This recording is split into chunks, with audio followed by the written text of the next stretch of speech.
ഇന്നിവിടെ ഐറ്റംസ് കുറെ ഉണ്ടല്ലോ. എന്താണ് ഉത്രാടത്തിന് സ്പെഷ്യൽ?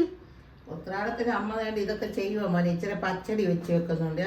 ബീട്രൂട്ട് പച്ചടിയും വെള്ളരി പച്ചടിയും പിന്നെ ഇച്ചിരി പുളിയിഞ്ചി, പിന്നെ നമുക്ക് ഇച്ചിരി മോരും കൂടെ കാച്ചി വെക്കാം. അപ്പം നമുക്ക് നാളെ ഓണം ആകുമ്പോഴത്തേക്കേ വലിയ ബുദ്ധിമുട്ടില്ലാതെ കാര്യങ്ങളങ്ങ് പോകും.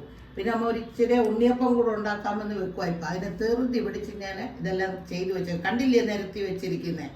ഇഞ്ചി അരിഞ്ഞതും ഉള്ളി അരിഞ്ഞതും തേങ്ങ അരിഞ്ഞതും ബീട്രൂട്ട് ചെയ്തതും ഒക്കെ തേടിയിരിക്കുന്നെല്ലാം. അപ്പോൾ ഇന്ന് മോനൈൻ്റെ വകയല്ല, എൻ്റെ വകയാണ്. ഇന്ന് എല്ലാവർക്കും ഉത്രാടദിന ആശംസകൾ. ആയിക്കോട്ടെ. അപ്പൊ ഇനി എന്താന്ന് നമുക്ക് നോക്കാം ഇന്നത്തെ ഐറ്റംസ്. ഞാൻ ഇതെല്ലാം ഉണ്ടാക്കി വെച്ചിട്ട് ഓരോന്നോരോന്ന് കാണിക്കാം. ഓക്കെ മോനെ വാമനെ, ഇതെല്ലാം ആയി ഒന്ന് നോക്കിയാലൊന്ന്.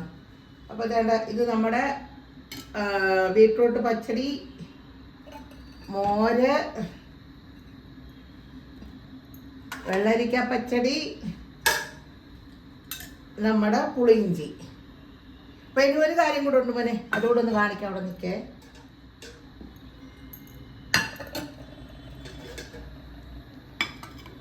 വേഗം ആവട്ടെ. വേഗം കാണിക്കും.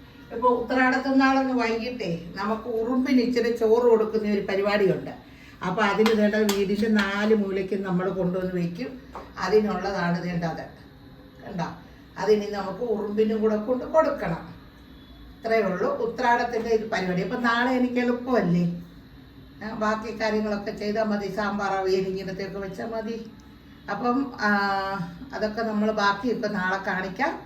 ഉത്രാടത്തിൻ്റെ ഇന്നത്തേത് ഇത്രയും. ഓക്കെ, അപ്പം ഞങ്ങൾ നാളെ വരുന്നതായിരിക്കാം ബാക്കി വിശേഷങ്ങളുമായിട്ട്. അതുവരേക്കും ബൈ.